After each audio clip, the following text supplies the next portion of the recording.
That woman deserves her revenge. The incident that happened at the Two Pines wedding chapel that put this whole gory story into motion has since become legend.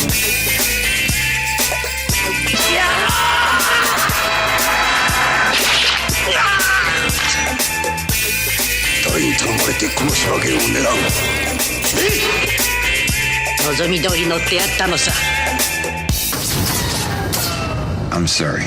I overreacted. You overreacted? Hey everyone, welcome back to another episode of Sleazoids, the podcast where we go down the rabbit hole of 20th century genre fare, from the most influential canon classics to the trashiest exploitation films we can get our hands on, and invite you to tag along in helping us create a canon of sleaze. Each week is a double feature grindhouse style where we discuss two films loosely related by subject, genre, actor, filmmaker, or franchise, and at the end of each episode, along with our honorary Sleazoids, we decide on all the official ratings and rankings for every film that we cover. Patreon subscribers, honorary Sleazoids, you guys get an on-air shout-out and 2 bonus episodes every single month, which we've been doing for a few months now. There's tons of episodes back there for you guys. Oh, yeah. A Cronenberg Plenty double of hours. feature, some RoboCop in there, Which was fantastic. some nut stuff.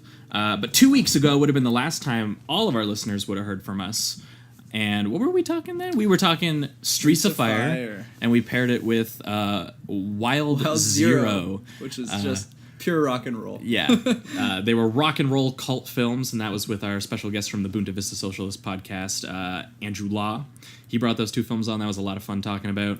But patrons, last week, I think you guys would have heard from us talking about Jackie Chan. Yeah, Drunken Master. Yeah, we did his breakout star-making role as the Drunken Master, 1978, and we paired it with the sort of long-awaited sequel that came in the 90s. Almost 20 years, right? Yeah, It was like 1994. Yeah, it's crazy. Legend of the Drunken Master, which was co-directed by both Chan and, having now had a directing career post that, and Lau Kar-leung, one of the most famous Shaw Brothers filmmakers, which actually leads us into this week pretty perfectly. Yeah.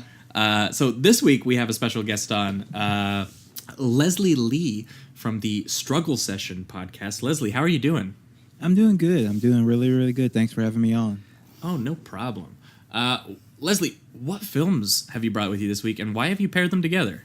Okay, so, well, I want to say that you guys have already done about 5 or 6 episodes that I should have been invited on already. Oh, damn. Which ones? Especially the Videodrome, especially. Oh, yeah. The Cronenberg one was one of our favorites that we've done so Yeah, far. you did those Scanners, movies blew my too. mind. Videodrome and Scanners, yeah.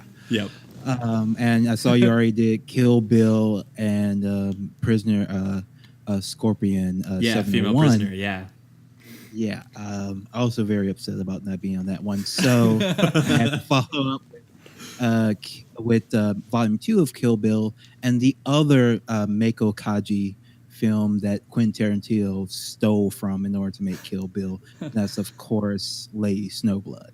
Right. So basically you brought with you almost a direct sequel to our Kill Bill Volume 1 Yeah. and Female Prisoner We're wrapping episode. it up today. Yep. Yeah, and Female Prisoner, of course, Meiko Kaji is a star of both Female Prisoner and Lady Snowblood. These are 2 classic pinky violence films, which is like Japan exploitation, usually featuring female protagonists in prisons, or they're yakuza, they're gangsters. Lady Snowblood is different because she's kind of like a female samurai. And Yeah, it's so- more of a and- period piece. Yeah, and so, well, it takes place in a kind of a weird period because it's when Japan was going through its transitional phase from like the Edo period and the feudal system to like capitalism, and they specifically talk about this, and it's opening up to Western influence. Usually, it's spoken of in a negative light in this. Well, yeah, film. because that would have been right before when they were kind of stockpiling up so that they could start colonizing places like Korea, which we know didn't go well. Colonization almost never does. But these movies pair very well together. If you want to know what Quentin Tarantino was thinking while he was making Kill Bill, you gotta watch Lady Snowblood because he got a lot from this. Awesome. Well, I think that was a great introduction, and I think we'll kind of jump right into it. So usually we do the more popular film first, and then we follow it up with the other one. And so I think we're going to start with Kill Bill. Kill Bill Volume 2. Yeah, let's wrap it up. The Kill Bill series. It all suddenly seems so clear. I was a killer who killed for you. I had to choose. I chose her. She must suffer to her last breath.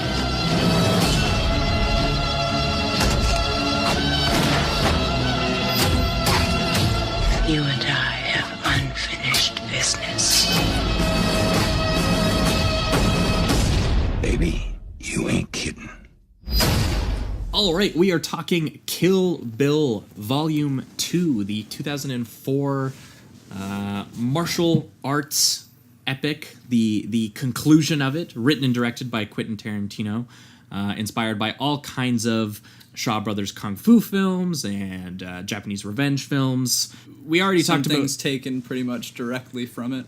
some of those music cues and such. Yeah. We already talked about Kill Bill Volume 1 on the show, and I really don't feel like we need to give much of a plot synopsis of a film that's so new. Yeah. This is because usually we try to stick away from 2000s movies, but you know, if a film is very heavily inspired by the kind of films that we're Yeah, I talking mean, this about, is it's directly fair game. referencing throughout, so. Yes.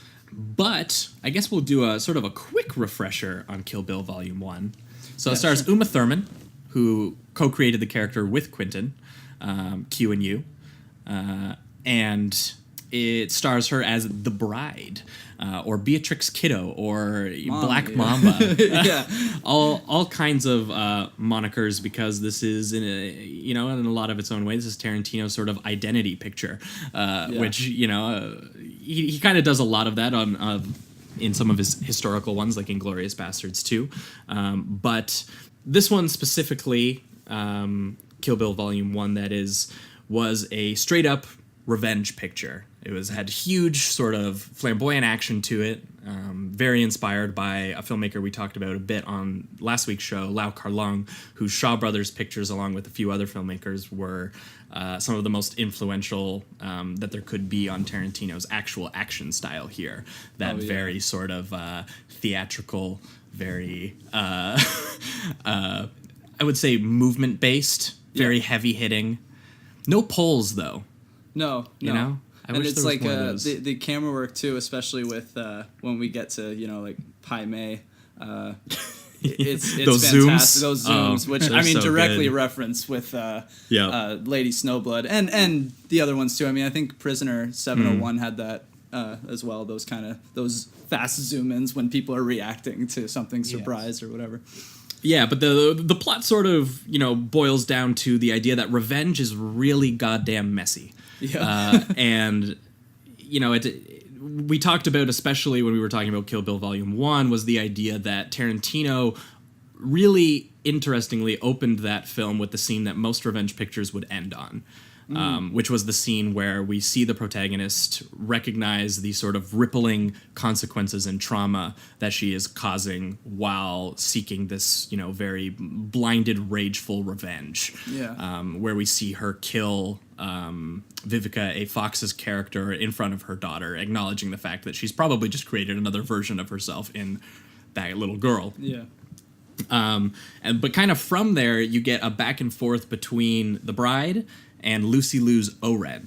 And they are both O-Ren is still an assassin, but the bride is a former assassin, part of the, what do they call them? The Deadly Viper Squad or something? Yeah, I believe so. Something like that. And they work for this guy named Bill, who is just a very controlling, very manipulative, very abusive man in their life. Yeah.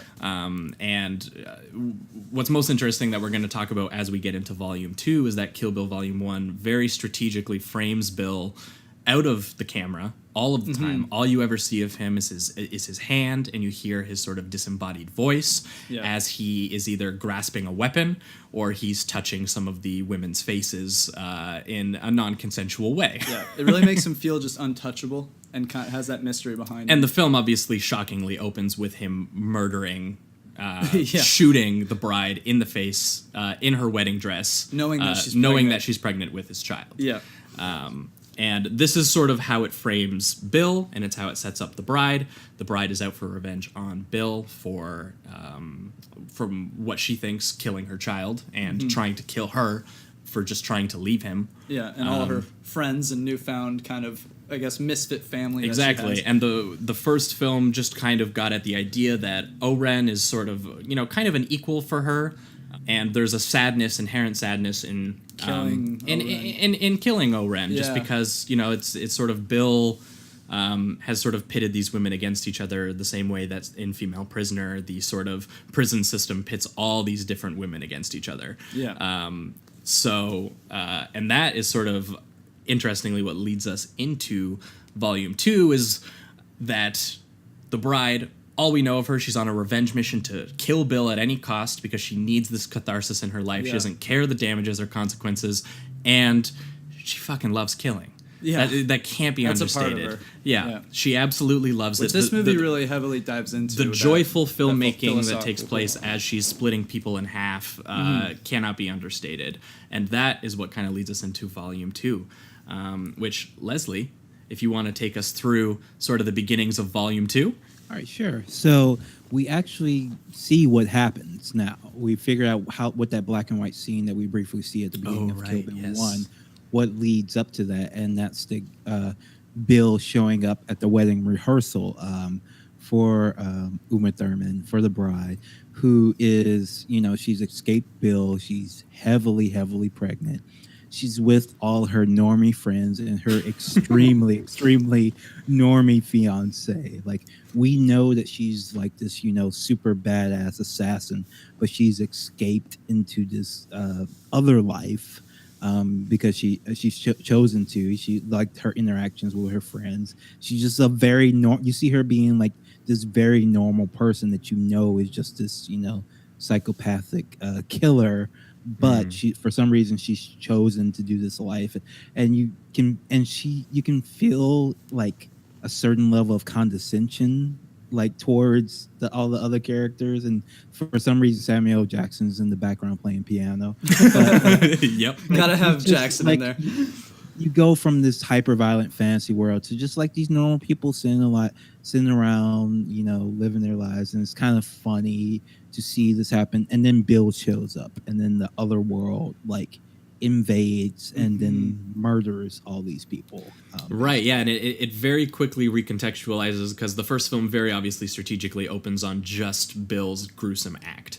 And whereas this one spends a lot of time showing you who Bill actually is. Yeah, and it shows his use of manipulation really well, because you almost and he's you charming. like him almost. He's charming. Exactly. I mean, Very they charming, called him the Snake Charmer. Yeah. Was his actual title, which is Right. completely accurate. But you see that Uma does actually like talking to him, and that yeah. they have a chemistry and a back and forth. There's a lot of love. Which I is- mean, even before she goes to Mary, I think it's Tommy, or I can't remember his name, but the record store. yeah, the record clerk. store owner. She gives Bill quite a passionate goodbye kiss. You know what I mean? Like you can tell that there's a lot of There's history genuine there. affection there. Yeah. Obviously. But I noticed he doesn't kiss her back. She Yes. kisses her twice, and he doesn't Yeah. kiss her back. Because he's already made his decision. Yeah. But again, he's so good at putting on this this is the good side. I think they even remark upon it. They're just like, I only ever showed you, like, you were the only one who ever saw that side of me. He's Right. like, I always thought that side of you was the best one. Yeah, yeah.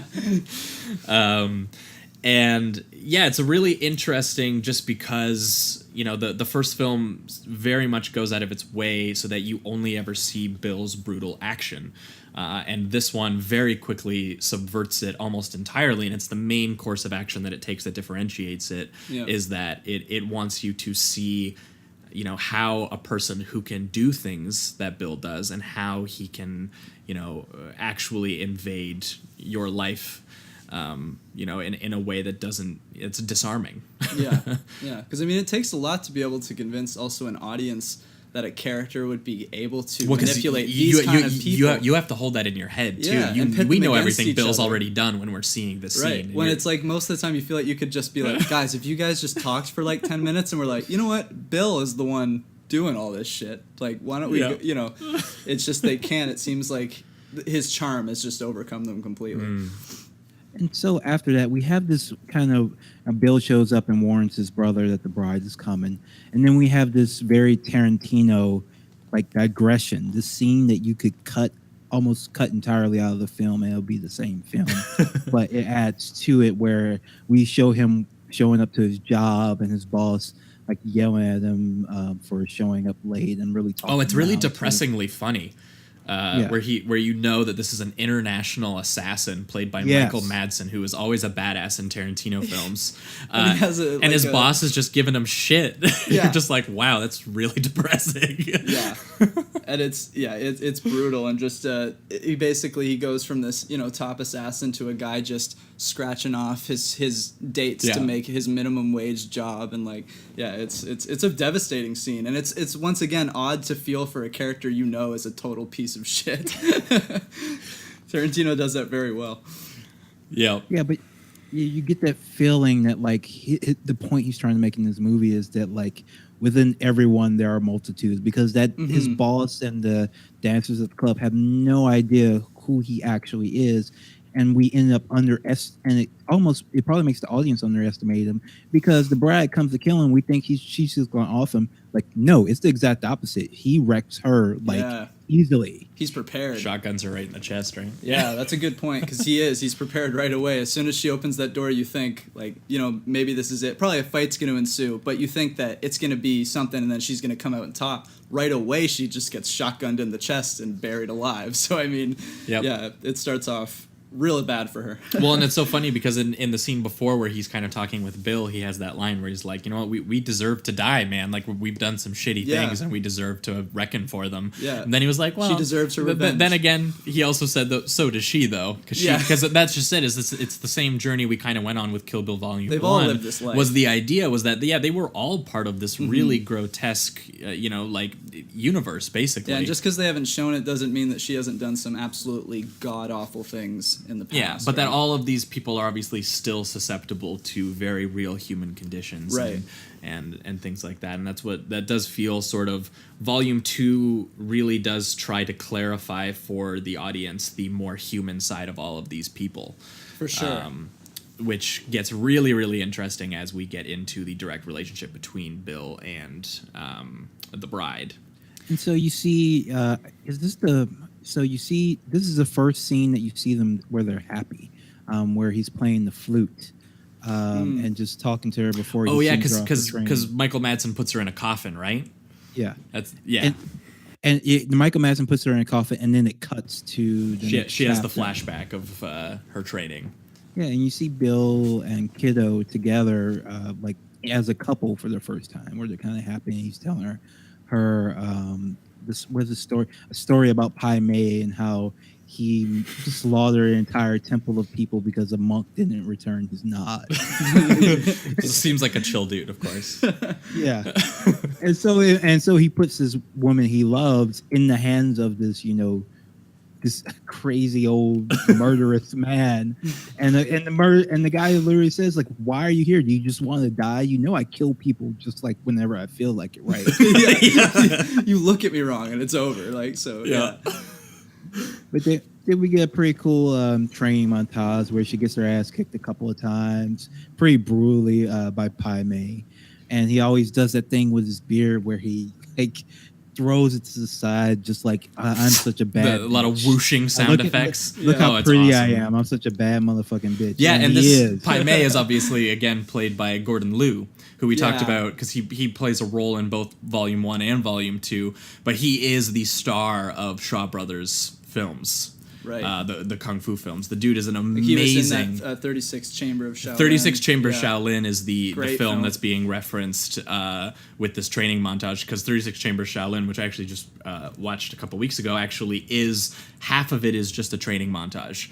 Oh, nice. And it's about the spirituality of Kung Fu and how it empowers you and makes you better. And what's so interesting is that Tarantino sort of contrasts that by being like, actually Kung Fu just makes you an unstoppable force, but it dehumanizes you, because that's what he is. He's trying to like beat her into being this amazingly extraordinary force. He has that great line where he's like he's like, you have something along the lines of, you have to admit now that you are the worm and you are fighting an eagle. Like, Yeah. you are nothing essentially to me. Like, I could snap you with any movement at my disposal. Oh, and there's so many great comedic beats where like he throws the sword in the air and it lands perfectly like sheathed on the. Oh, yeah, it's fantastic. This one is very, I mean, the whole series is, but this one I felt dove a little deeper into that kind of comical realm. I don't know if you agree there. Like, I found that there were more shots where I was laughing a bit more, especially more so with Pai Mei than anything else. But Oh yeah, well the stuff with Pai Mei is just. I mean, I think a lot of people think because obviously it's they so see it as cheesy or something. Yeah, it's so ripped from the '70s kung fu movies, Yeah. which do have that sort of cheese factor to them, but they're so much fun. It's very charming. Like, I find it more charming than cheesy. Yeah. The one knock I have on this, and I think it's fair to knock Tarantino for this because he's very specific about this. Uma Thurman's outfit during the training montage when she initially gets up there is really bad and does not look cool at all. Like, she's in capri jeans and like this kind of flowery shirt and this hoodie, and it does not flow well at all with her fighting. Oh, It's like, interesting. Because I don't know that I noticed that, but I did think that when she gets dropped off there, that she is kind of sort of. She's supposed to be a little bit more of like a naive like girl, the American girl. It's Just like, just a little bit, because I think when he drops her off, he's just like she's like, when will I see you again? He's like, that's my favorite soul song from the '70s, girl, or like whatever. Yeah. And it, just sideswipes the entire and she's question, like yeah. she's clearly got like hearts in the eyes for him, and he's treating this more as like a mentorship type thing, Yeah. which is where you sort of see how he took advantage of clearly that she was completely How they head over view him. heels for Yeah. everything that he would say. But yeah, I actually didn't even notice the outfit. Yeah, that's funny. But when so many of her looks are so iconic, that True. one being kind of missing kind of stood out to me. But Yeah. You said Kung Fu teaches you, and other films, it's about the spirituality of Kung Fu. Yes. I think here you see the practicality of it, because when she's buried in that coffin, she remembers training the 3-inch punch, and she only has 3 inches to punch her way out of the coffin, and that's what she's able to do. And I just want to say, like you guys talked about the sound design of this film on the of Kill Bill Volume 1, but it's very good in Kill Bill Volume 2 as well. The sounds where like they're pouring the dirt on her coffin. Oh, like yeah. it's so crunchy and like just loud, and like they really took their time with it. And her punching her way out of that coffin, the sound of it, the gasping, and that shot under the dirt where Yep. you see her like trying to escape her coffin. It's just a really, really good scene. Yeah. It's been done tons of times, but this is one of the best ones I've seen. Oh, for and sure. when she crawls out like completely zombie-like. Yeah. And I have, like, She's been reborn again. Like, goddamn, girl. yeah, like when I love that sequence where it shows the last little bit of light in the coffin, and it's yeah. just the last Nail. nail in the thing. Oh, and those then nails going It's just in? Yeah. completely black. Like, he doesn't cut away or do anything. He just lets you lie with her essentially while she's being buried. It's really frightening. Like, I have a big fear of that, so Yeah. that was a big part for Well, me. and another cool touch is when she's actually in the bed of the truck before she's in the coffin. He highlights sort of the claustrophobic nature of what's about to entail by the actually, 4x3? yeah, he goes by the Yeah. 4x3 framing Very while she's cool. in the coffin briefly, Yeah. and then when he throws her out of the bed of the truck, that's when it expands a little bit, Goes and, back to she's normal, like, yeah. "Oh, I have some hope," and then he's like, "JK, we're throwing you right into the yeah, coffin." you got a mace or a flashlight. Yeah. And what's interesting, I'd say, though, that Kill Bill does differently, Kill Bill Volume 2 does differently as well, is that the slight tone change it makes, because you said that it was a little bit more comedic. I also think that it's a little bit more, because obviously Leone has a huge impact on Tarantino just in general. All of his conversation This one gave me sequences more that of he a does. Western But vibe. this does have a Yeah. little bit more of a the retributive Western to it. For sure. More so than the Shaw Brothers one, because Which is more in Series 1 or Volume 1. yeah, because Volume 1, the huge Definitely. set piece, the iconic Crazy 88 set Yeah. piece, the action here is not like that. No, not at all. It's more direct, it's more enclosed, Yep. it's more, sometimes it almost feels a little bit more brutal sometimes just because it's more intimate. Yeah.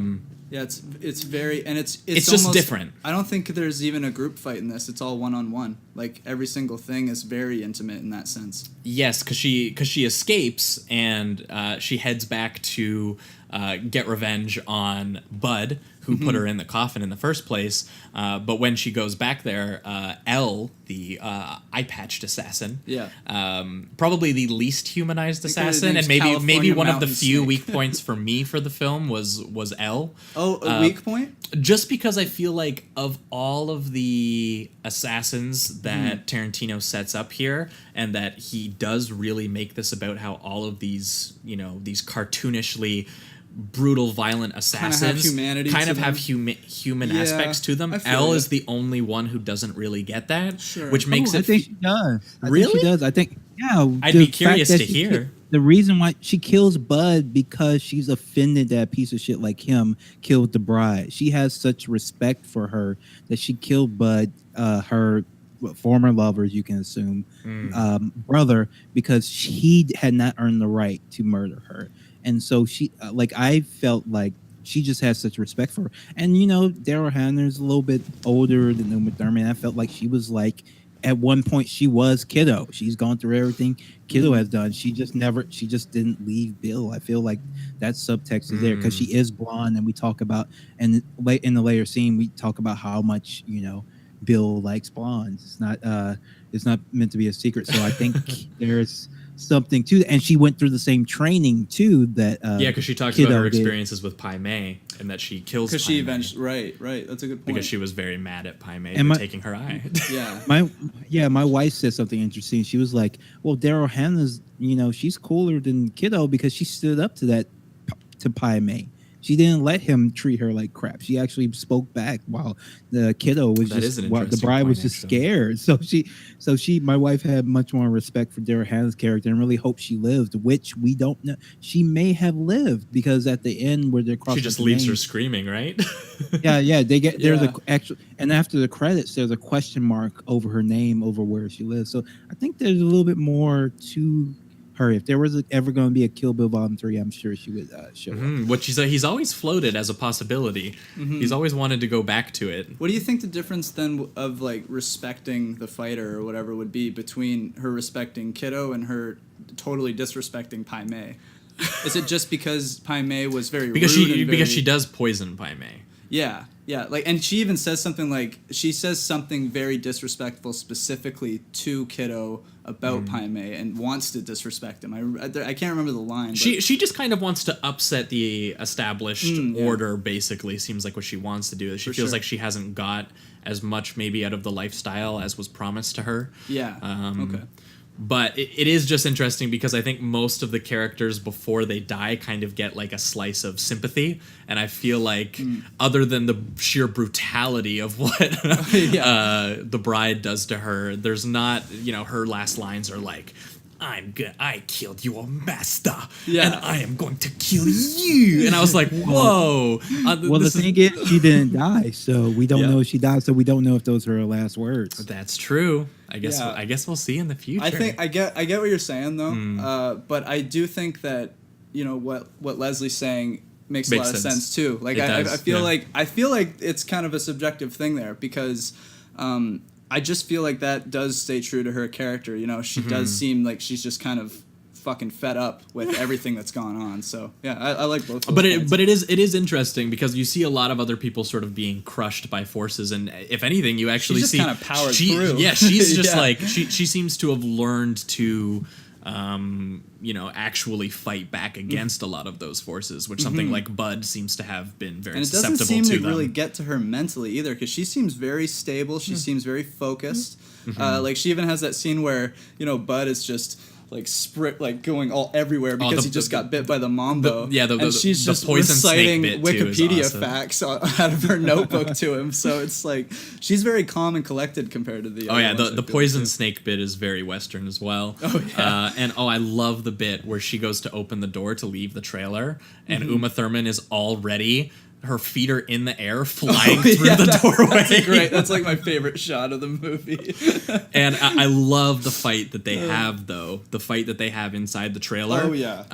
Because it's such a tight enclosed space, and there's so many comedic beats that you get out of it. Because like the spit jar and like and I love the bit where she tries to unsheath that sword, that Hanzo sword, like 2 or 3 times, and she can't do it because she doesn't have space to lift her arms high.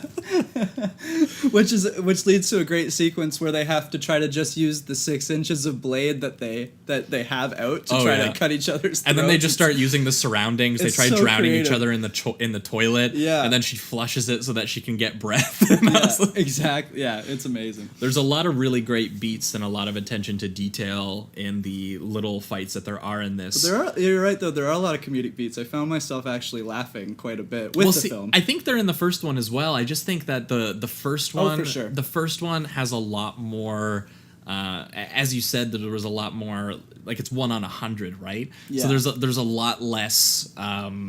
Attention Time, really? on the tiny little details exactly. of the fight. She doesn't have time. She's got to get rid of some of these guys, Yeah. Yeah, whereas here you see almost every beat, you feel it, you hear it. It's pretty nuts. And these are also like the Crazy 88s. They had more of that henchman feel, whereas these guys are the big baddies, the trained assassins. So these fights are going to end up being more intimate, a little bigger feeling. Yeah. Regardless of the space involved. Well, and what she does, she pulls out the other eye, right? Mm-hmm. Yep. Of L. Yeah. Because she says that I've killed Pai Mei, I've poisoned him, and your master sucked. Sorry. Not even, doesn't even say sorry. Yeah, definitely doesn't. She just says, I'm going to kill you and take your sword. And the bride says, you have no future, and pulls her eye out. Now she's totally blind and leaves her screaming, flailing on the trailer floor while she goes to search for Bill. I did want to mention one thing that I really liked. Touch is so when Bill is talking to Bud, Bill asks him about the Hanzo sword that Bud had, and Bud says, "Oh, I pawned it for $250." Whatever, and Bill is just Hanzo sword, and you can kind of tell that Bill's upset about it. We don't really know why.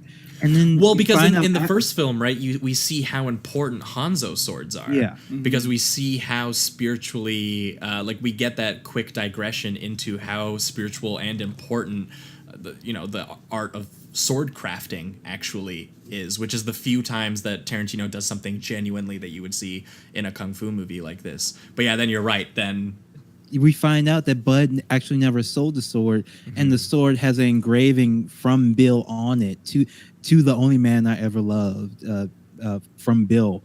And so he just said that to kind of jab at him because they were on the outs at the time. But at the end of the day, he did have some sentimentality to him. He did keep that sword. He did, still love Bill. I just thought that was kind of cool to find out after minutes after he's already dead. Yeah, because that's kind of the last. Again, you sort of see the human lives that these people lived actually even go on after they're gone. Yeah. You see how all these people have affected each other, which is a really huge deal, driving us into the final sort of half hour of the film, which is the confrontation with Bill, which is probably the best stuff in this movie. I mean, all the stuff leading up to it is awesome too.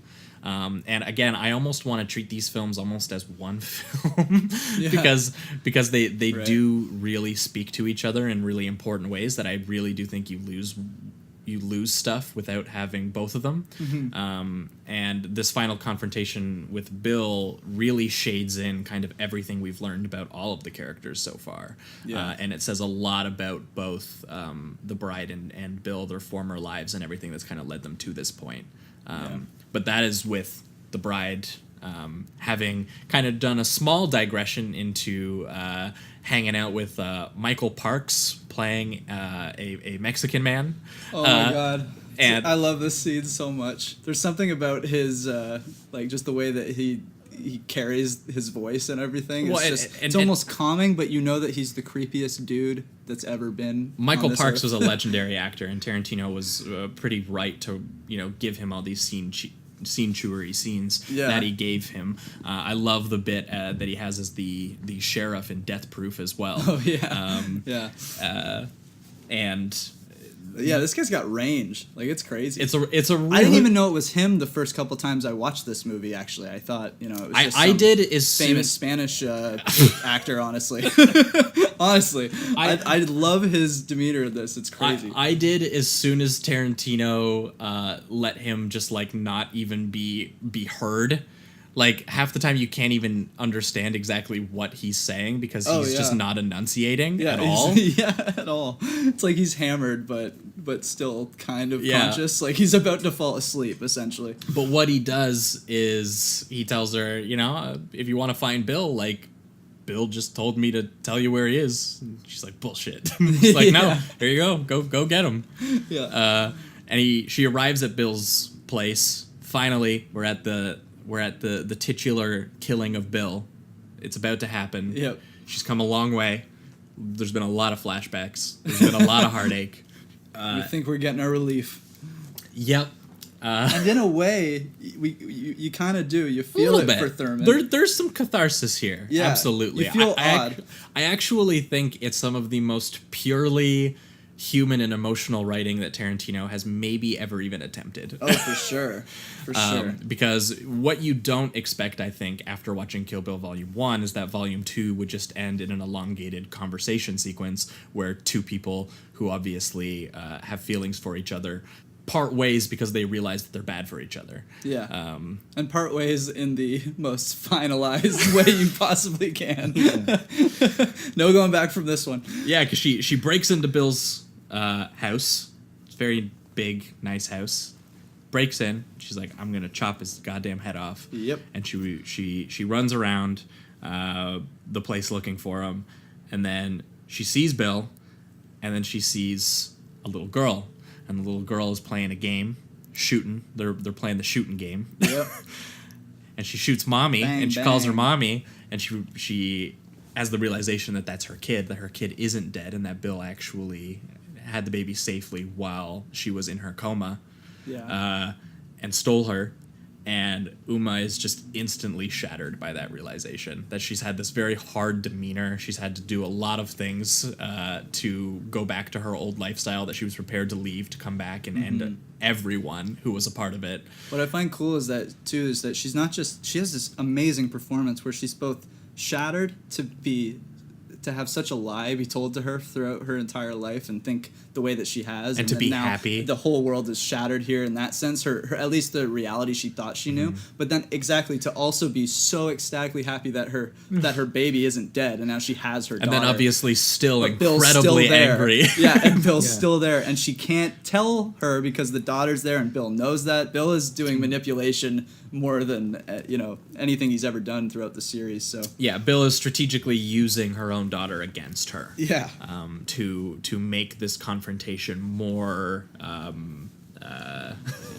just juicier for him. just less confrontational. It seems like but it also seems like he wants to just pile it on all the time. I don't know if that's just part of his ego or Oh, yeah. it just He wants to prolong it. He prolongs it, like, because at no point does he say, "Look, we can make this work." Yeah, He it's doesn't still a say battle that. for him. Yeah, for sure. Yeah. Like he knows that one of them has to die, but why not have a little bit of fun first? Yeah, exactly. Yeah. And especially using the kid who obviously doesn't understand the history that's at work here and is Yeah. just, wanting to play, and she's been living with her dad and she wants to see her mom. Yep. And Bill's obviously hamming it up too, saying, he's just like, I told her all about you. Yep. Yep. This could be, look, I'm Bill. I can be domestic. I can be domestic as hell. Who wants a peanut butter sandwich? Talk about Superman.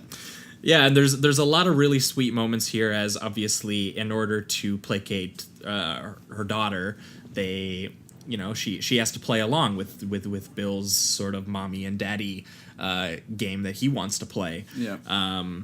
And there's a lot of really sort of like interesting conversations that they have.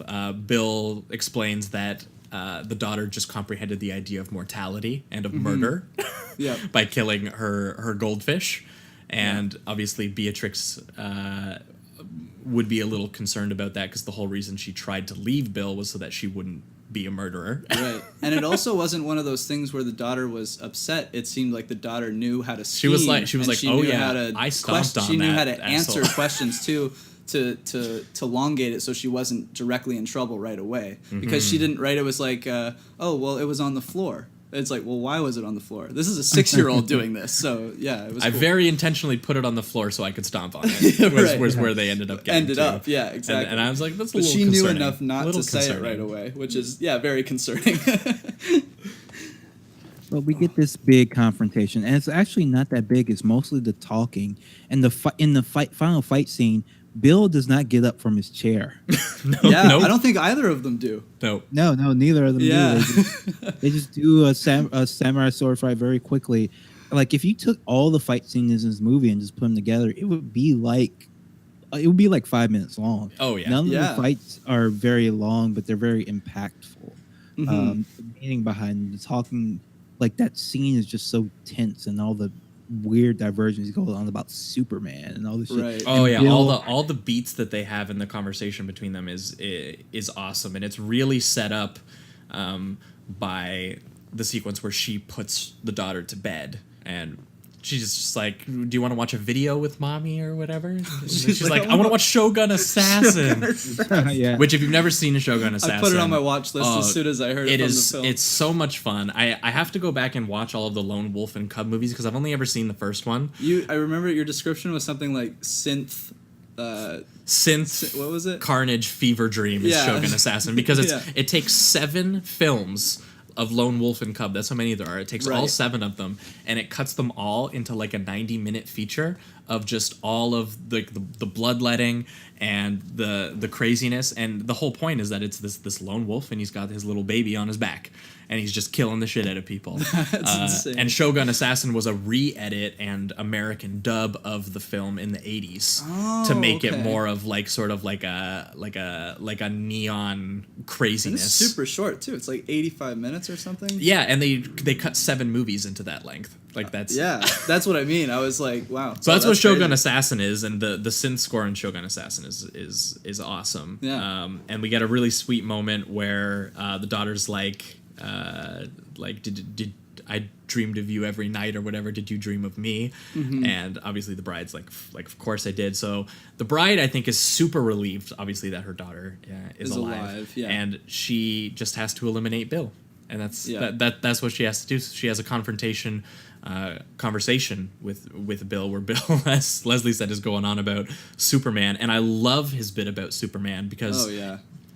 great. it's so something that Tarantino would say, but it's also a completely juvenile understanding of the character of Superman. Oh, yeah. Because the whole I don't know much about Superman. Besides well, because just it makes what he says is true, and that's the thing that's really important about the whole conversation is that almost everything Bill says in it is true, and it's uncovered by the truth serum. Yeah. That he even confronts her about all of the things that he says, and she confirms that they are all true, everything that he's saying, and she Right. said, "You are extraordinary. You are Superman."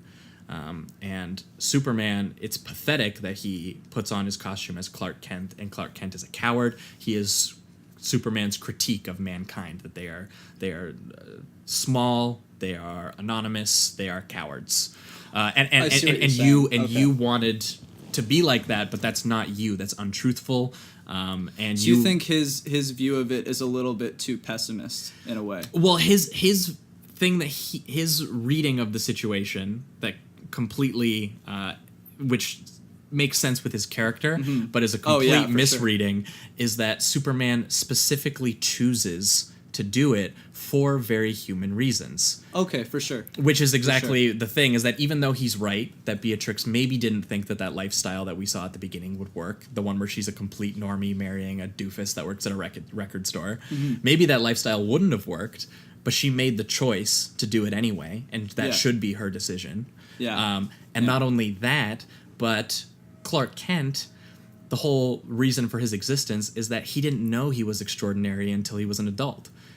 He Yeah. grew up an unassuming farm kid in America. And that not was just it. understanding why he was the way he was. Well, essentially. and that's just it, is that Superman loves mankind, and that's Yeah. why he chooses to dress up like Clark Kent, He because doesn't pity because us. he doesn't have He the respects ego. us. Yeah, he's But Bill views it as he pities us, and he thinks that we're pathetic. And, exactly yeah. that is not at all Superman, and that. Okay, but, I but get what you're saying, But it for sure. speaks to Bill as a character because that is a reading that benefits Bill's worldview. Yeah. Oh yeah. And that's pretty much what he does. You know, Bill is a master of spinning anything into something that's beneficial for him and his doing. So Yeah, exactly. Even though it completely involves taking humanity and agency away from another person who he claims to love. yeah, exactly. Well, the best line that he gives for just the only line really that explains what happened is that I'm a murdering bastard, and there are consequences for breaking the heart of a murdering bastard, and that's it. There's no other justification for what he did, for killing her, murdering her friends, her would-be husband. It's just that you broke my heart. What did you think was going to happen? I am just this force of nature, and if you don't do what I say, there will be drastic consequences for it, and you don't have any choice in it. That's just how it is. He almost acts like he doesn't have any choice in it. He doesn't imply that he has any choice in it, that he could have gone a different way. This is who I am. This is who you are. You tried to stop being who you truly are, and I had to punish you for that because of who I am. Yeah, and even at the beginning, he's like, what, you think owning a record store with your boyfriend is better than going around the world and killing people for vast amounts of money? That kind of thing. That's just him. That's what he loves, and he can't understand anyone else that doesn't understand his viewpoint. Well, see, and an amazing flashback we get during this conversation, though, does kind of clarify that, is because not only she was choosing that, obviously, for her potential daughter, or for her, now actual daughter. Yeah. But she realized while on a mission that she was pregnant, and this great moment where another assassin breaks in and wants to kill her, and she says, I found out literally 2 seconds ago that I'm pregnant. You're a woman. Please understand that I don't want to be in this assassin situation being pregnant. Just please understand that. Can we be cool?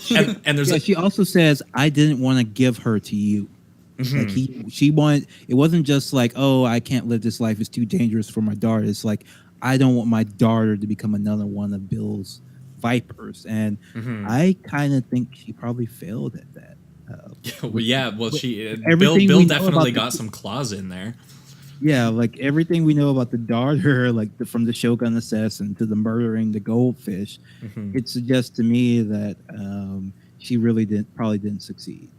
Yeah, well, because and she does kind of have they move outside where they're going to have possibly an epic sword fight at sunrise or whatever that they're going to have, and they continue the conversation a little bit, and then this is finally when they're having this back and forth where she's both still obviously has feelings for Bill, and they've kind of come to the mutual understanding that they both are who they are, and this really just wasn't gonna work.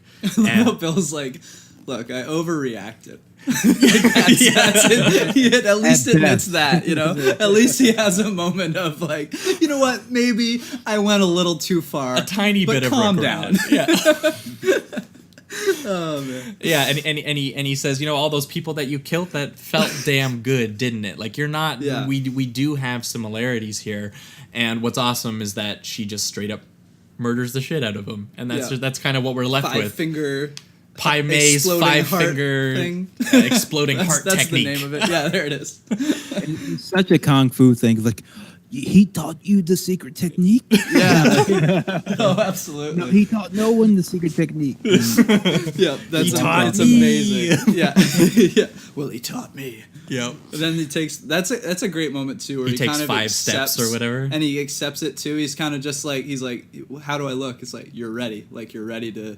You're ready to go. That's You're such ready a to good die. line. He takes the death with dignity. Yeah. And he collapses on the lawn. Yeah. And we kind of get a callback to a line that we didn't get to address in earlier that Bud delivers, though, which is kind of like the thesis of the movie a little bit, is, at the end of your days, you kind of look back at your life, and he poses the question, which are you filled with, relief or regret? Oh yeah. And that's kind of what happens at the end of this film. Is she's finally killed Bill. She's done it. The mission is over, and we get a sort of a brief sequence where she's in a motel with her daughter. She's alone in the bathroom. And she's alone in the bathroom. In hysterics, really. And you get the top-down shot that sort of replicates the shot when she's actually in almost a cell in Pai Mei's thing, where she's just very... like she's sort of cut off, and she's there obviously not letting her daughter see her that way. Right. And she's completely filled with both relief and regret. The crying idea. And laughing is just, it's so, the because performance too. Because like, that's what amazing. Elle says, is that I'm filled with a little bit of both, and he says that you can't ever be just filled with both. You feel one more than the other one. Mm-hmm. Uma Thurman seems like she's filled with relief. Yeah. Oh, for sure. But also, we understand, because of all the humanity that's been given to Bill and how much affection she clearly had for Bill. She still feels like she's lost things. Yeah, she's accepted the cost, but there was a lot of cost to her journey. But I guess what is the most relieving part is when we just see her, she walks out, sits down with her daughter, and they just watch TV and smile. And you're just like, oh, that's nice. Like, just after all this carnage you see, you're just it's relieving for you as an audience member as well. But see, I'm also of the mind a little bit with Leslie too, where I don't think that Tarantino hints at it. Yeah, I don't think for sure. I think that. Yeah, but I just think at least this chapter in her life, she can move. It definitely is, at least for a little while. But I'm with Leslie on the idea that I think that that there is a little open-endedness to the kid, because we did the few bits we did get to see with the kid are that she's very sweet, but that she's very calculating and understanding and she's capable of some weird shit. Absolutely. It's all, so is Uma. So either way, the main thing is that the lone wolf has been reunited with her cub, which is what I think the text comes up and says at the end. All is right in the jungle, I think. Yeah, which is a great end to both films. Yeah. But anyway, I think that might wrap it on Kill Bill. Leslie, this is the part where we enter what we call a reductive rating round, which I don't know how you star rate films, but we go between 1 and 5. 1 and 5. So what we do is, as a way to sort of rank all the films that we cover. This is how you get on Rotten Tomatoes. Yes, this is how we do it. We're getting there. For me, Kill Bill Volume 2, I give it a real solid 4. I think I 5'd Kill Bill Volume 1, and my only explanation as to how that's a thing is that I do think I felt a lot more pathos in the exploration of O-Ren and of the scene with Vivica A. Fox at the beginning than I do with Bud and Elle. But those are the only things that basically affect this film for me, because I love the stuff with Pai Mei and I love the stuff with Bill, and that's the rest of the movie.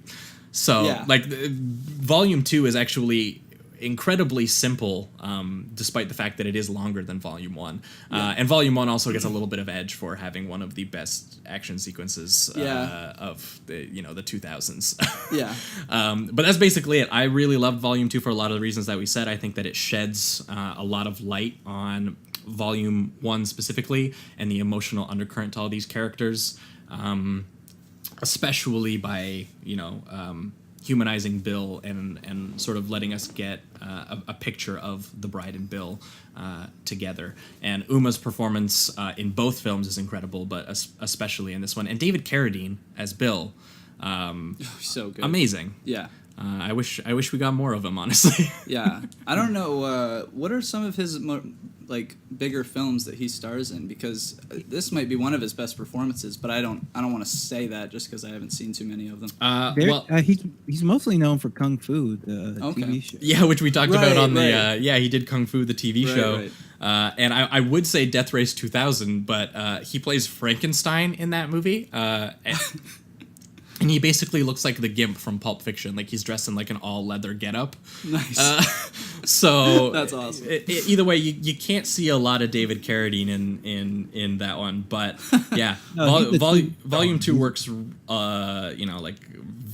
like gangbusters, and again, it's some of the most purely emotional work of Tarantino's career, and I honestly wish that he would do some more of it. I really like it. I think that it's it's very unironic, which is, I think Tarantino gets a lot of shit sometimes for being ironic, even though I think also that stuff works for him too. But there's some stuff in there like the once again the L and like the close up and like kill Joe Masta and shit like that. But it works still in service of the film. But for you, Leslie, how's that rating going?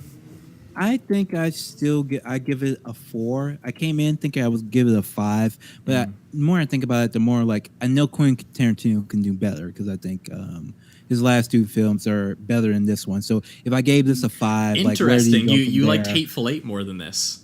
Yeah, I like Inglourious Basterds and Hateful Eight more than this. So I would have to give this one a 4, so I could give those a 5.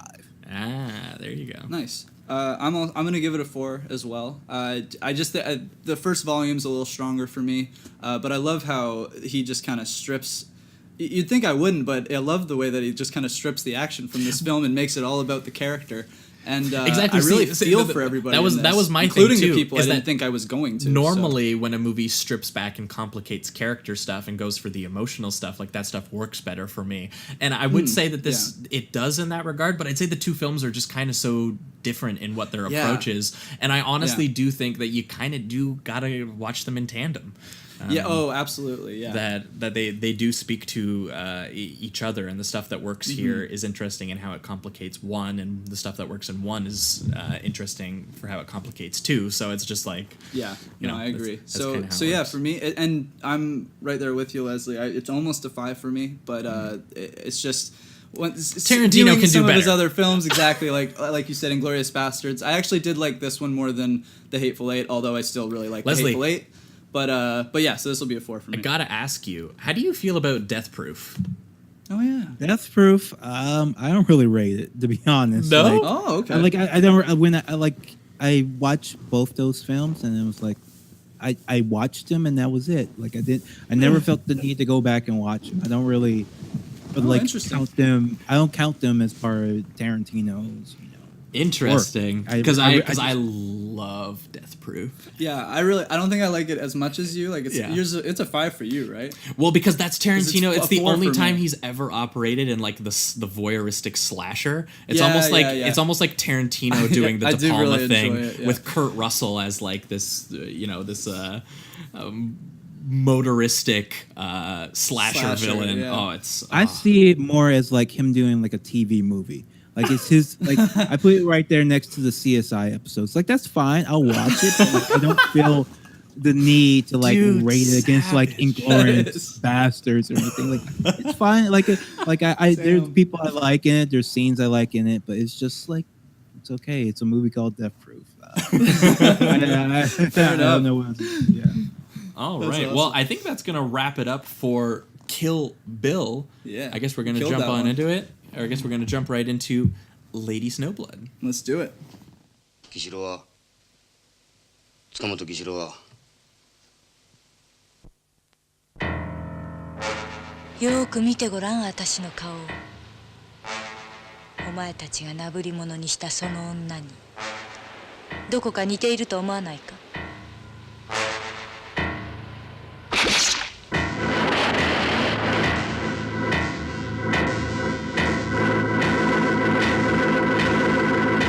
All right, we are talking Lady Snowblood, the 1973 Japanese revenge splatter period thriller. Yeah. Many genres for this. Directed by Toshiya Fujita? I don't know if that's correct. But starring Maiko Kaji, who was also the star of Female Prisoner, which was the other film that we obviously talked about. We've mentioned already that we talked about with fantastic. Kill Bill Volume 1. Female Prisoner is honestly one of my favorite movies that we've talked about on the show so me far. too. And Maiko's just amazing. She plays She's both so the good. titular female prisoner 701 in that, and in here she's the titular Lady Snowblood. Her stare is just piercing. Like it's Oh, absolutely, yeah. it's just cold. It's Those ice. eyes Oh, are yeah. It's unbelievable. And this film is based apparently on a manga series of the same name, which actually kind of does make a lot of sense for some of the stylistic choices, which for the 70s I think were considered pretty avant-garde, especially in Japanese filmmaking at the time. Just thinking specifically of the because what Tarantino borrows from this the most is it's sort of like flashback within flashback structure and like Yeah. kind of broken up into chapters with like archival footage and like paintings and like it's a really And then even the technical aspects of the Oh, yeah. zooms, and then I think he even rips like two songs. songs directly from the this Flower movie. of Carnage song, which is the Yeah. opening song of the film, sung by Maiko Kaji the same Who way. also sings in Female Prisoner, right? Yep. Doesn't she have a song? There's a- Yeah. This is a female Great song. prisoner. What a talented woman! Holy hell! She's very talented. Yeah, very talented. my God. Yeah. Did she have fight training as well? By any? Do I you mean- know? I mean, I'm sure she did in some way, but maybe like even background that She had honestly nothing to didn't do have with the to film. do a lot in this, which I kind of found interesting. Yeah, a lot of it was camera work, the way they angled things in the shots. Yeah, more so the than thing that I found most wide-angle surprising things. watching this for the first time was how much handheld photography was in it. Oh, for because, sure. Because that's a thing that Tarantino does not abide. Yeah. None of that in Kill Bill. But most of the action in this is surprisingly handheld when she actually does it. And Mm-hmm. she does these very sort of just very simple, graceful, sudden movements, and that's basically it. And then all of a sudden, people are exploding out their Yeah, chest. the blood is everywhere.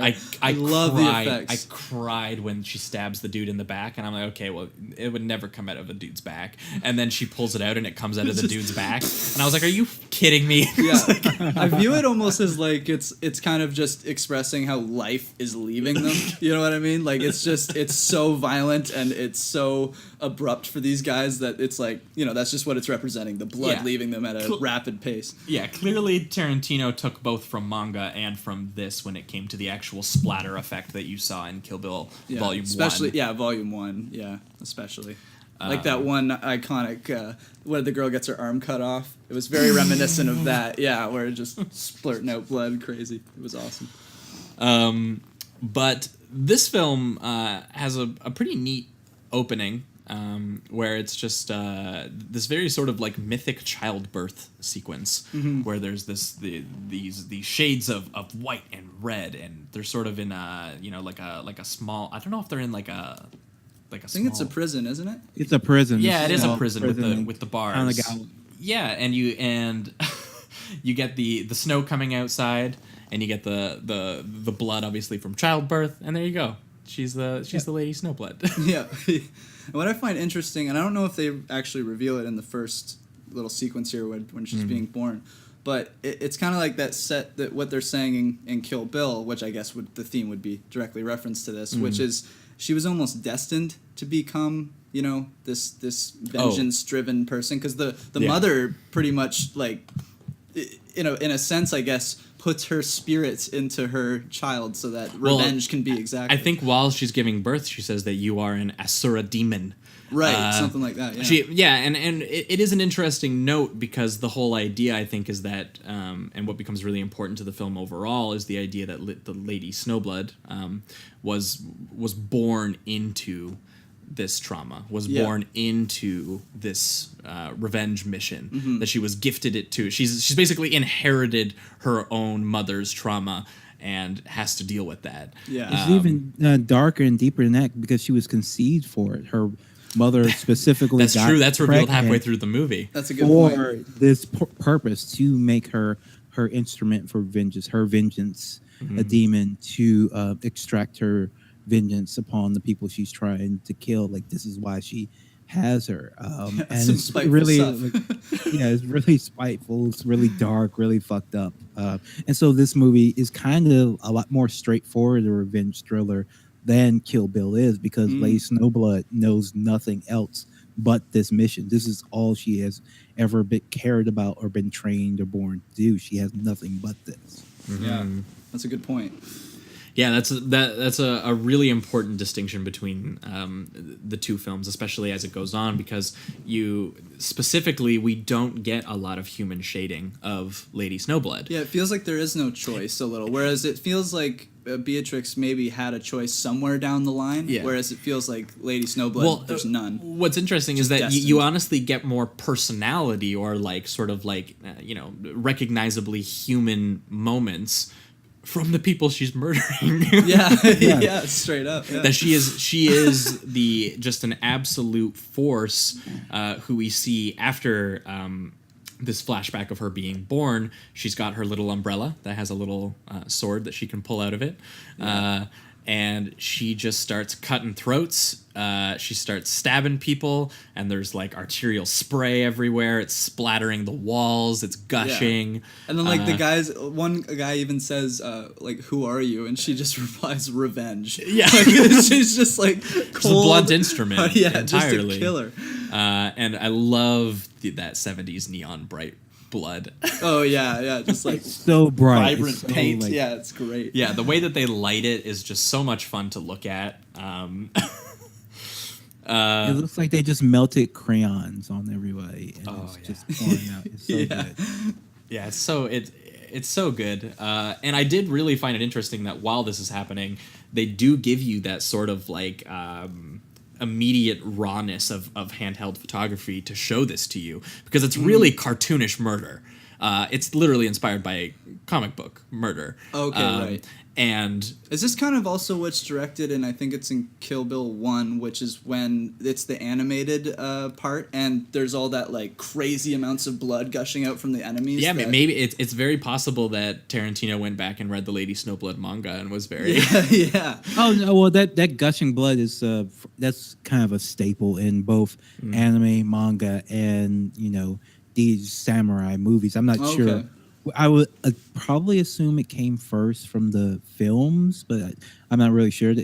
But yeah, it's kind of a staple. So it's everywhere in the culture. That kind of spray, that spray style of blood. But I actually like it a lot better here. I didn't really like it as much in Kill Bill 2 because Tarantino, he just goes like hog wild, where it becomes like.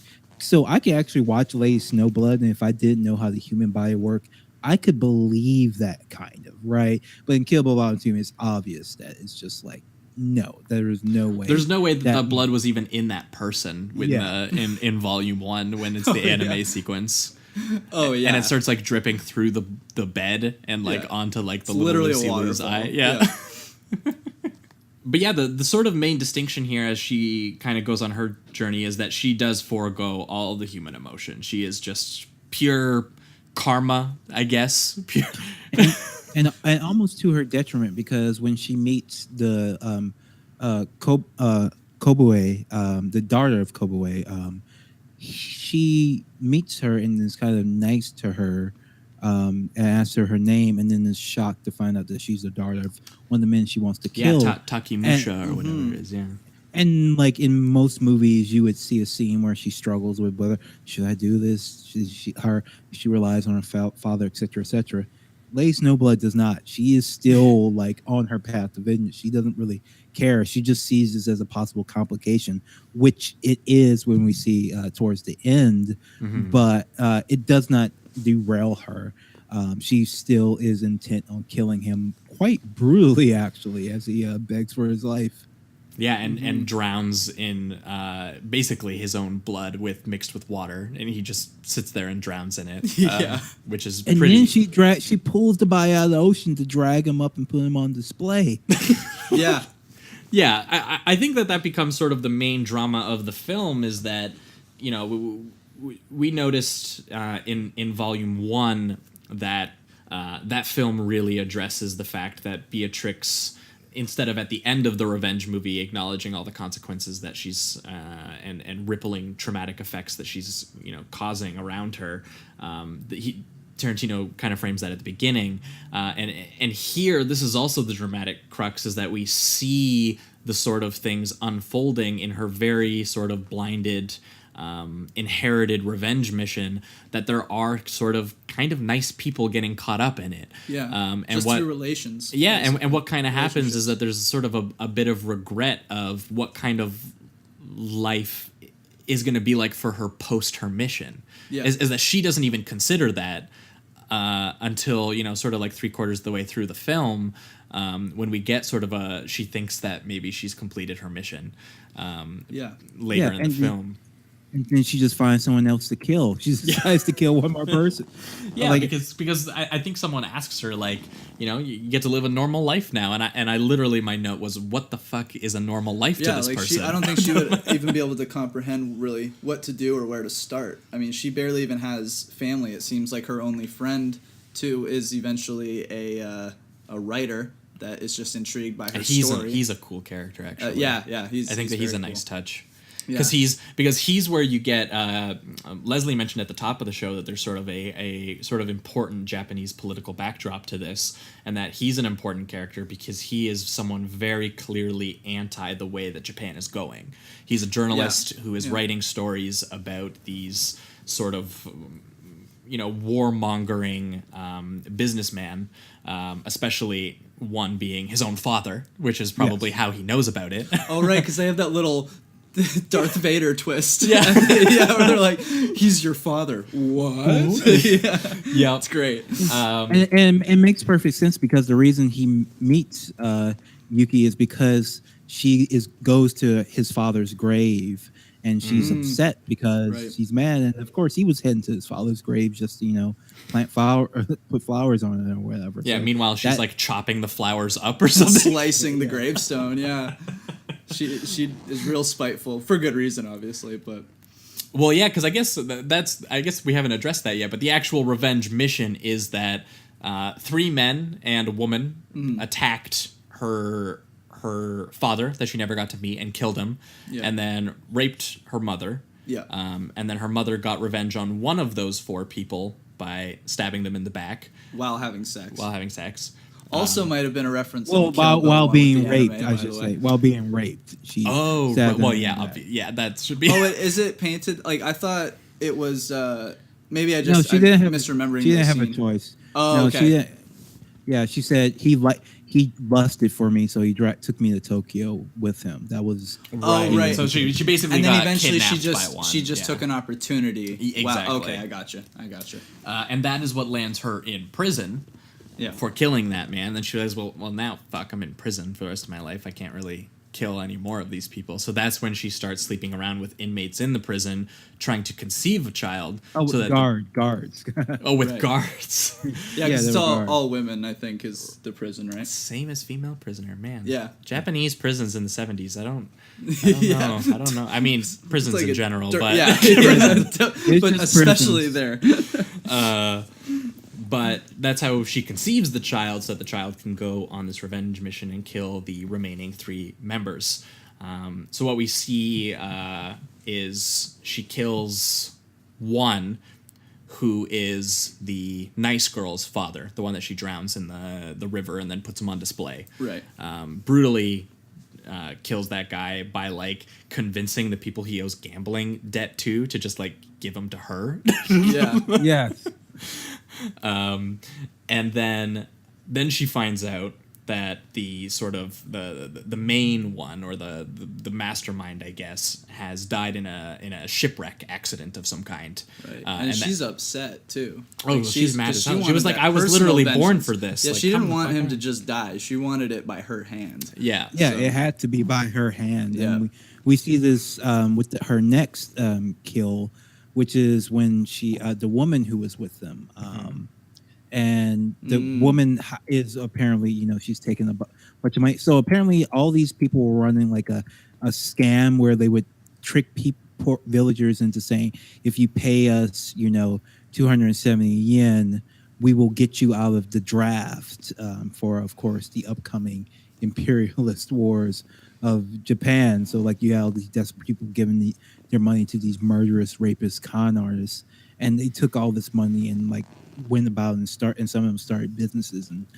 stuff with it. Yeah, well, And because that's what's amazing is that the dude who gets the most financially successful is a guy who invests in that Imperial War, selling weapons Yeah. and trying to, make it a thing. He's like, this is finally going to be, Japan is doing this anyway, and we are going to make as much money as we can doing it. And I'm like, I don't know if Japan was gonna necessarily.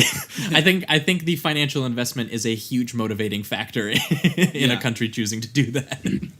Yeah, so Okono is the woman that she kills, and she hires all these police officers to like work for her, do her bidding, torture the writer. Like this is a very like anti-authority like film. Like there's no trust for the government, the police, any of these modernizing capitalist institutions when it comes to Japan. I thought like the politics of this film is very interesting. Like you wouldn't like see like you don't necessarily see like I get anymore at least like the cops as like the main bad guys that the hero like brutally slices through because they're so corrupt. But I really like that scene and that fight scene. Like the fighting style here is like it's so, as you said, it's just like almost like stop motions, like frame by frame by one slice, and that's it. That guy is done. Like there's not a lot of back and forth encounters and stuff like that. It's just this really brutal, really efficient way. In that fight scene where she kills all the cops is really the first like big fight scene we get, and it's really good and really fucking bloody. But unfortunately Okono escapes, and then she escapes for a bit, and then she finds her hanging, and then like Yuki is actually kind of pissed off about it, and so she slices her in half in the most gruesome effect, and everything I had no idea falls that out. was coming. Yeah, I was like, oh damn, that's an effect. Like because they just kind of have you sit with her and in her kind of rage, and you're almost like, oh, is she just going to accept that this is now, it's not going to be by her hand? And she's like, you know what, I'm going to get one slice in there, and just takes the biggest side swipe ever. I'm going to get this one on a technicality. Yeah, exactly. I got her, everybody, just for the books. I cut her in half. Yeah, and I love that her journalist friend, who is the son of the sort of final dude that she has to go and kill when she finds out that he is actually still alive, which is kind of like the big reveal later, is like standing next to her when she does that. And I'm like, dog, you got to know that she's not stable if she's making those kinds of decisions. Yeah.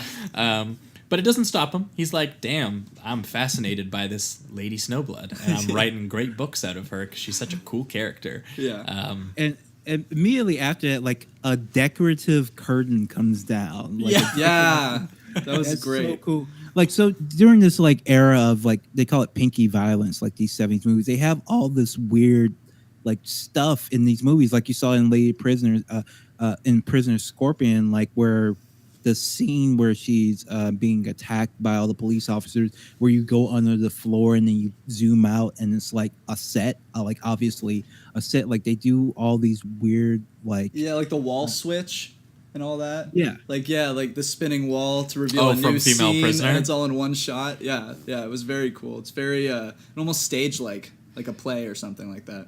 Well, and like these movies are so like kind of like serious and fun, but they're also kind of playful too when it comes to how they present the films. Oh Yeah, yeah, the style, they're yeah. incredibly visually playful, which we talked a lot about with Female Prisoner, especially with like it's tackling some pretty brutal subject matter, especially with the amount of rape that takes place in that film.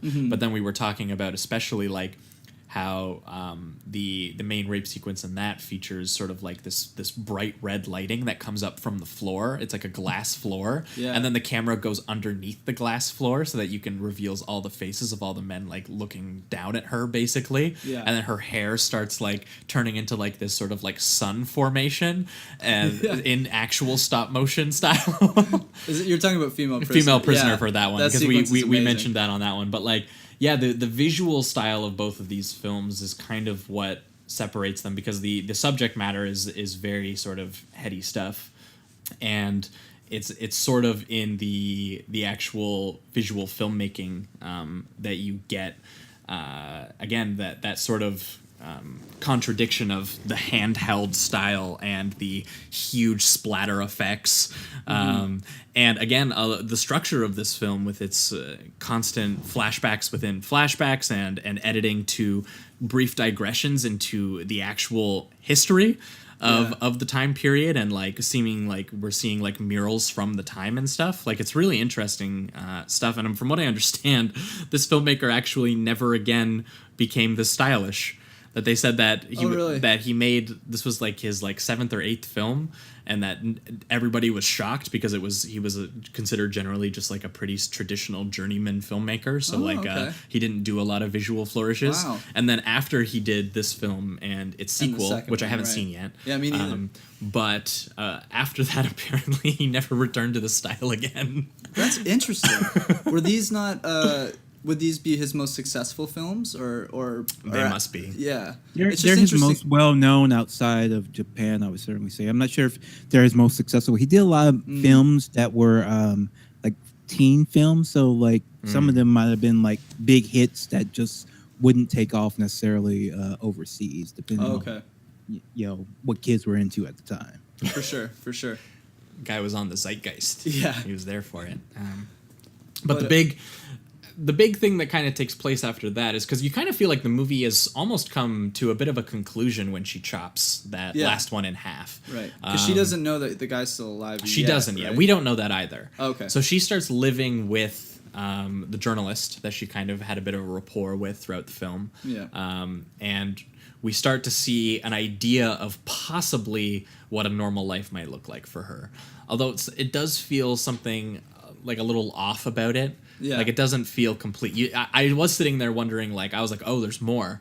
I did too, because I didn't know that was what the immediate feeling happening. I kind of had. But then I looked at how much time was left, and I was like, oh, okay. There's got to be a little thing here, right? And he plays with it too, because the writer is writing, and there's chapter headings, right?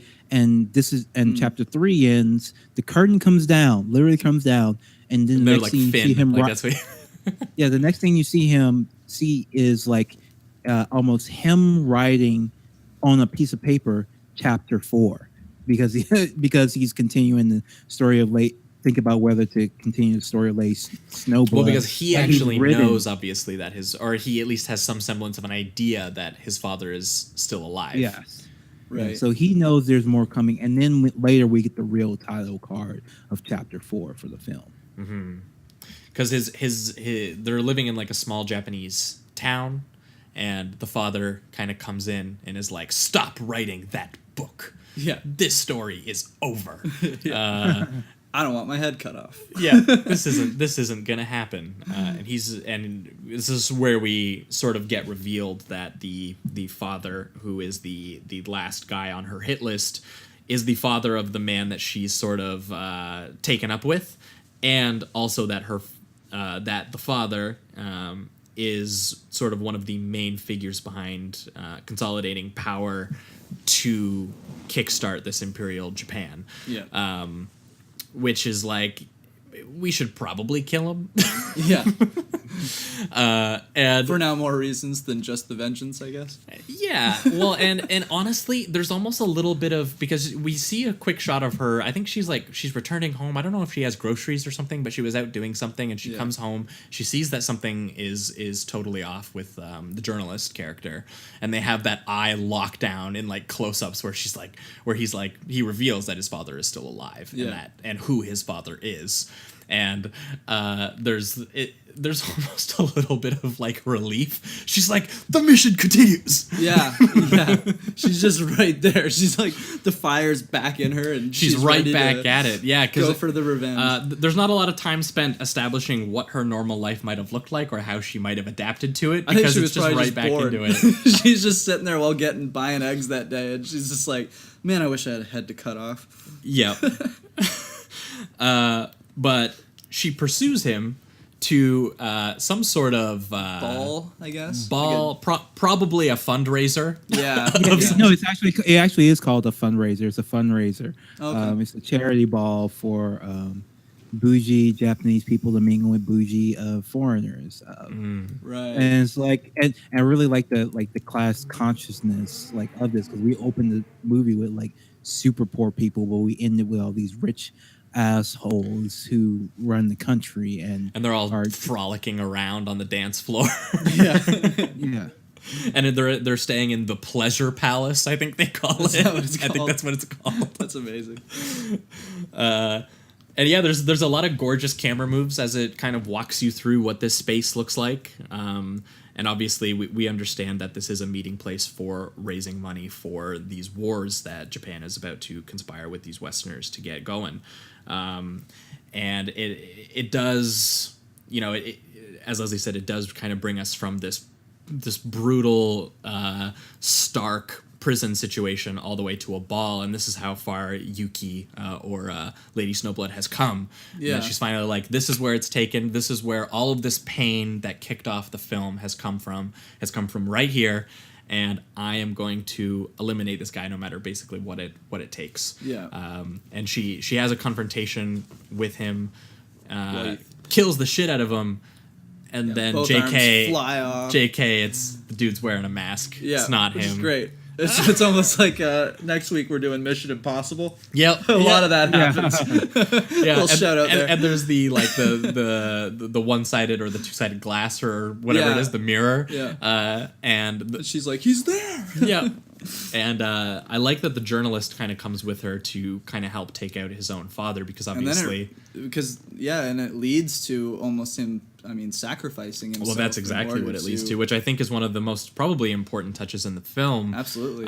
Is that together the journalist and Lady Snowblood take on his father, who is obviously running this fundraiser, and in order to, actually get one on him, the son holds him down against the wall, and is just like, just do it. I understand as a political journalist how important this is, and I also understand to you personally how important this is, so please just end it right here. And she stabs through the journalist and also kills the father at the same time. And it's one of the few moments in the film that's a little revealing as to the kind of emotional center I think this film might have had more of. Because my one complaint when we get to it at the end is that I think that there should have been more scenes actually with her and the journalist. I almost wished I could have seen what the normal life could have been like, because clearly what she's doing here... Just to see how she reacts with it a little more. Just a little bit, because I get you. because here what you see, and I think it's a really effective, devastating moment, is the idea that she is, in order to put to rest the thing that she was born to do, she has to eliminate any possible future she might have had, basically. Yeah. Because the only person she really seemed to like was this journalist character and was this girl. And these two people she completely ruins by doing her revenge mission. She kills the journalist, and then right after, obviously, that happens, she goes outside and we get the snowfall. To be fair, the journalist was already probably going to be dead because his father shoots him like 3 times. Yeah, true. Right. I did forget about that detail. Well said. But there is a lot of visceral impact to seeing that sword go through him entirely and into the father. For sure. She shish kebabs the shit out of them. Yeah, absolutely. And after that, she has to go. She goes outside, like, she's wounded as well, and she's completely out of it. And it seems like on her mind is the idea of kind of like, it's over. And it almost feels like to her the difference between her and Beatrix's journey is that rather than feeling relief, you don't get that relief from her. You feel like she's just like, I did it. But now what? Yeah, exactly. It's like, I don't have any real meaning anymore.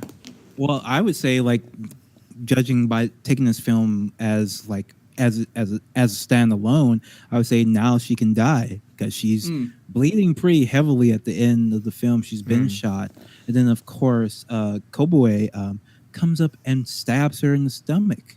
Daughter of the man that she murdered, or of the first victim of hers. Exactly. And and like that is how it should be. How it should end. Her story ends with her getting her revenge and her paying for that by being killed by somebody, by creating another Lady Snowblood. Yeah, exactly. like in closing it, and I think that's a really like just perfect and profound ending. Like she doesn't even show emotion until almost like a minute after her walking bleeding through the snow, and she just screams and clutches the snow. And I think that would have been a perfect ending to the story of Lady Snowblood. So are you not the a last fan of two- when it fades back in? The last 2 seconds when she rises up again. Yeah, they should have 'Cause cut that out. Yeah, because Yeah. I feel you. Because I think there. I guess there's not really a sense of relief for her anymore, just for her character, like you personally, because now you see that even after all this destruction, and she what you think is dead, she comes back. So you're like, well, now she's wounded. She's killed all these people. She's forced to come back to life now and to live. So I mean, she has to find new meaning and. You're kind of mixed where you're like, I hope she does, but it doesn't seem too promising. So, yeah. Well, see, what's interesting is that I think you're right. I think that a better version of this movie would have cut those out. But having that moment in made me dream of a film that had more time with Koboe and with the journalist character so that you could see that the same way earlier in the film when she realizes that she likes the daughter but then finds out that the daughter that she makes the choice to kill her father brutally anyway. I wish we got that same kind of idea, even more like that it was more hammered home and effective, that's what she does at the end here, that she basically sacrifices any hope of a future or a normal life or a life just even after this mission, that she sacrifices it all completely for this sort of visceral catharsis, and then at the end she doesn't get it, and I love the idea that she has to now live with that. Yeah. But again, the film doesn't seem to set be that on up my as side much. with Yeah, that. yeah. Like the film doesn't But I like the actually idea. do all of that, but it made me wish that was what the film was doing. For sure. Because the moments are there. It's just, if you would have, just sort of varied them out a little bit more, carried out I just some. think at the end of the day, it's like, so the bride is a person, Lady Snowblood is a demon. Yeah. And that's all there is to it. Like, Yeah. once her task has been fulfilled, there should be nothing left for her. Like, what would a life be like? Your normal life? There's no such thing for her. This is her normal life. Oh, totally. This But is see, her what I'm living saying her life. is that I would love to see the dramatization of a demon trying to have one. Well, what's the second one do? Have Well, you seen the that's second the- one, Leslie?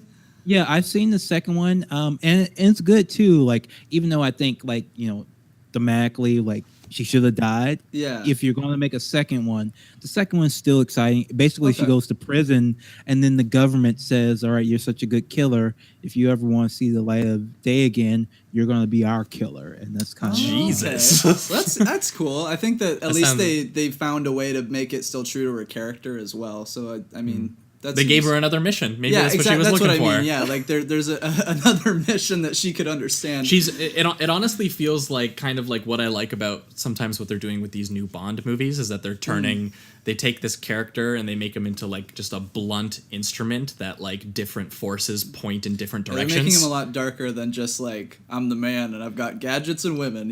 Well, it's interesting because they just really focus on this idea of like a blunt murder tool, and that's the For same sure. thing they kind of do with her here.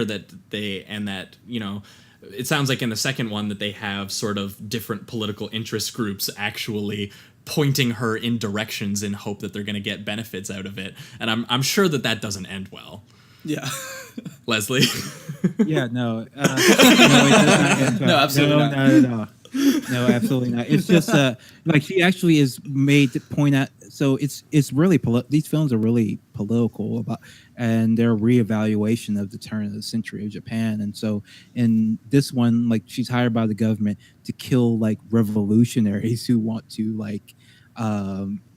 fight against the modernization and the imperialism by the police. It's it's really cool to get like this, kind of schlocky genre flick with interesting politics, especially from a different country, from a country I don't know. Like, it's really like informative. Like, this is what people were thinking about in Japan in the 70s, like where what could have happened differently. The 70s were a real dark time. Yeah, it sure seems like it. For artistry and political thought at the time. Yeah.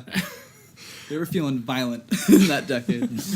Well, I think that might do it for Lady Snowblood. I guess we'll enter the reductive rating round on this one. For me, Lady Snowblood is a real high 4.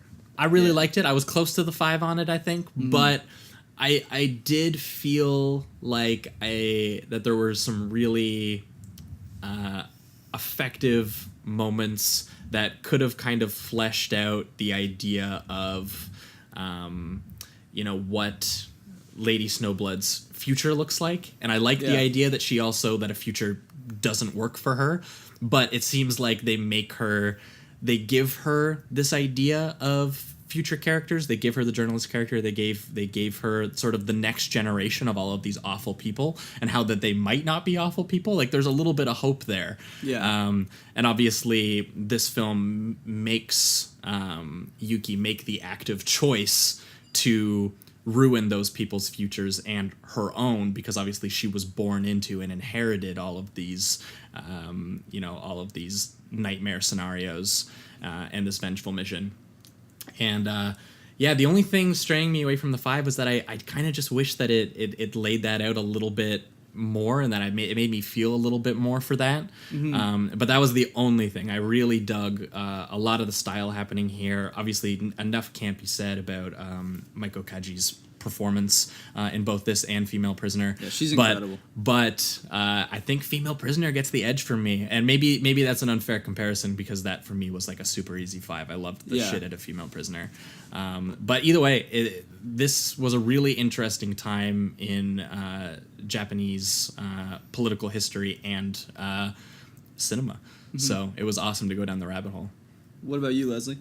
Thinking about it, I would probably have to give it a 4 again, because I would have to give Lady Prisoner Scorpion a 5. I really like this film. I think it's a great film, but it is like it's a very straightforward film. It's about, the blunt instrument, a demon getting vengeance, and that's kind of it. And you have these political ideas in the background, but she doesn't really participate in them. She's just caught up in them. With Female Prisoner 701, you have you have an inner character, a journey that she takes. She goes from, and when you watch the other films, like it's a really shocking journey, because I think there's 4 films in the series, and by the end she's as much of a demon as Lady Snowblood is, and possibly even worse because of these situations she's been put in. So I would have to give Lady Snowblood a 4, only to leave room to give her other film a 5. And I just want to say, Maiko Kaji is so brilliant and so amazing, and I'm so sad because she actually got several offers to work in Hollywood, but she turned them down because she didn't think she could give a good performance in English. So I did hear that. Yeah. So we may have missed out on a lot of great stuff, unfortunately. I hope I can't imagine that Tarantino didn't try to get her into Kill Bill. I can't imagine that he didn't try. Yeah. Awesome. I'm gonna give it a 4 as well. I pretty much, the same reasons you guys have given. Leslie, I think you have a good point with, I feel like it would have been a little stronger if it didn't have the last 5 seconds there, and she did die, because when I did watch it initially, I was like, oh, my brain went, oh, she's gonna die, and that's a really, that's a satisfying ending for her character, for this, vengeful tale. But then I realized, oh wait, I've got a duology here. There's a sequel, so she's coming back, and I guess the second one is good and uses her character correctly, but I do feel it would have been a little stronger with her just kind of wrapping up the story there. But yeah, it's I'm amazed by this actress. She's so fucking good. It's ridiculous. She's talented as hell with her singing too, because she did vocals for some of the songs in this movie and in Prisoner. The soundtrack is amazing. Tarantino liked it so much he took some from it. So that's what I would say. Tarantino took the most from this movie was its actual just like tone. Yeah, like that sort of absolutely. that flashback history structure along with these sort of like carnage meets these sort of like interesting needle drops, because there's like 2 or 3 that happen throughout this film. Yeah. And obviously the confrontation in Kill Bill Volume 1 in the snow, Yeah. And which is pretty just literal. before we wrap up completely, a little shout out because Sid, what's his name? Sid Haig. Yeah, he's the a bartender. cameo, and Yeah. I just love that because we covered Spider Baby, and he was a big part of that. So that was cool just to see him make a little cameo there. Yep. All right. Well, I think that's going to do it for this week's episode, guys. That was Kill Bill Volume 2 and Lady Snowblood. Leslie, thanks so much for bringing these 2 films thank with you. If you've got anything to plug, this is the time to do it. All right, thank you so much for having me. Yes, please check out Struggle Session, patreon.com/Struggle Session. We talk about movies, music, games, wrestling, everything in pop culture from a leftist perspective. So I think if you enjoy this show, you will enjoy our show as well. Sweet. Well, I think, what are we doing next week? Patrons. We're doing Mission Impossible. Patrons, next Dun, week, dun, you guys dun, get dun. a bonus episode where we're going to be talking about the 2 sort of lesser talked about Mission Impossible films, because this franchise has been going on for so goddamn long. Yeah. But you got there's a new Mission Impossible coming out in a few weeks here. I think maybe even next week by the Heard time some you good guys hear this things, too, episode. which is nice. Yeah, one of my buddies who saw it said that it was the best action movie since Fury Road, which tickled my interest a little Yeah, bit. So because I loved Fury Road. So I'm interested in seeing that.